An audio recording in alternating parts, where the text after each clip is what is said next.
You hear the words invention and innovation thrown around all the time, right? A lot of us use them like they mean the exact same thing, but they don't.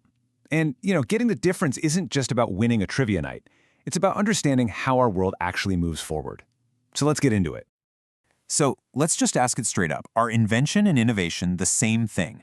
Look, if you've ever mixed them up, you're definitely not alone. But the short answer is nope, not even close. And we're about to break down exactly why that is. This gets us to what I call the invention illusion. It's this idea we all have that a brilliant new idea, an invention, is the finish line. But really, that's just page one. The real story, the part that actually changes our lives, is what comes next. Okay, this slide just nails it. Invention is all about creation. It's making something brand new, something that's never existed before. But innovation? That's all about application. It's about taking that new thing and actually putting it to work to create real value. Think of it like this. Invention is the spark, but innovation, that's the fire that actually warms us all. So let's zoom in on invention for a second. It's got to be a genuine leap, something non-obvious. It's that moment someone comes up with a totally new device or a new process. I mean, this is the whole reason we have patents, right? An idea has to be new enough, different enough from what's already out there. And then you've got the other side of the coin, innovation. This is where the magic really happens for us. Innovation takes that new invention and makes it useful. It solves a real problem, it makes something better or faster for people. Without this step, even the most amazing invention could just, well, they could just end up collecting dust on a shelf somewhere. All right, enough with the definitions. The best way to really get this is to see it in action. So let's check out a couple of legendary examples that show exactly how that little spark of invention becomes a world-changing impact through innovation. First up, let's go back to the 70s to Xerox's famous research center, PARC. The geniuses there invented the graphical user interface. The whole system of icons, windows, and a mouse pointer that we use every single day. It was an absolute game changer of an invention, a totally new way to talk to a computer. But here's the thing, Xerox didn't really know what they had. The innovation came later, when a couple of guys, like Steve Jobs at Apple, saw the GUI and had that aha moment. They applied that invention to create personal computers that were actually intuitive and easy for regular people to use. They didn't invent it, but they innovated with it and brought computing to the rest of us. And how about this one? The internet. The invention itself was this incredible technical feat, creating a massive global network connecting all these computer systems. It was a new piece of infrastructure, a whole new capability that suddenly existed in the world. But the innovation? Oh, that was everything we built on top of it.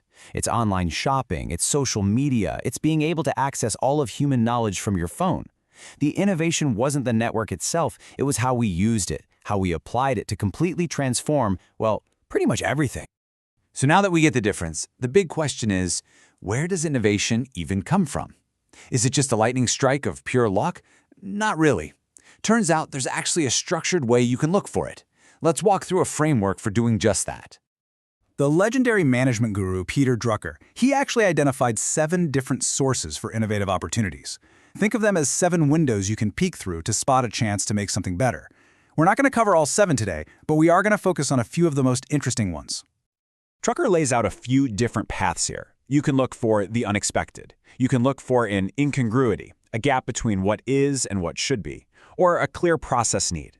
But for now, let's really zoom in on what I think is the most powerful and honestly the most fun one, the unexpected. So yeah, let's dive into this idea of the unexpected. This is all about being sharp enough to notice the surprises, the happy accidents, and even the surprise failures. And then having the curiosity to stop and ask, wait a minute, what's really going on here? And you can't talk about unexpected success without talking about the discovery of penicillin. It's the classic story of a happy accident that, and this is no exaggeration, literally changed the world. Just look at this journey. It starts in 1928, when Alexander Fleming comes back from a holiday and notices that some mold killed the bacteria in a petri dish he'd left out. That was the unexpected event, the invention of what he called mold juice. But that invention on its own didn't save anyone. The innovation took over 10 more years of hard work by chemists to figure out how to purify it, produce it at scale, and turn it into the miracle drug that has saved countless lives. The accident was the spark, The disciplined, hard work was the innovation. Now, for a totally different kind of unexpected result, let's talk about Viagra. This might be surprising, but this drug wasn't created for its famous purpose at all. It was actually born from a complete and unexpected failure. So get this. Pfizer was trying to make a drug for a painful heart condition called angina.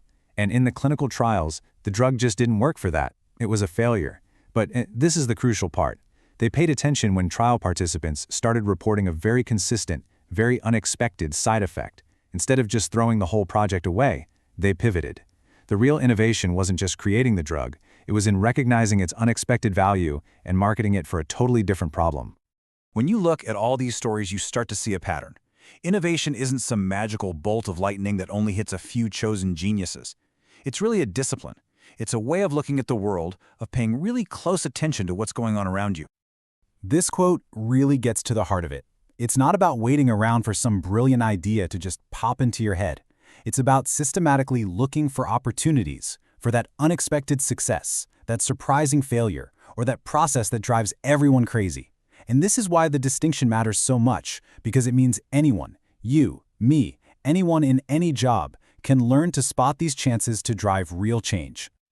So, I'm going to leave you with this question to chew on. Just look around your own life, your job, your home, your community. What's that unexpected glitch, that thing that didn't work out the way you planned, that annoying process everyone just complains about? Because there's a good chance that hidden right inside that frustration is the next great innovation.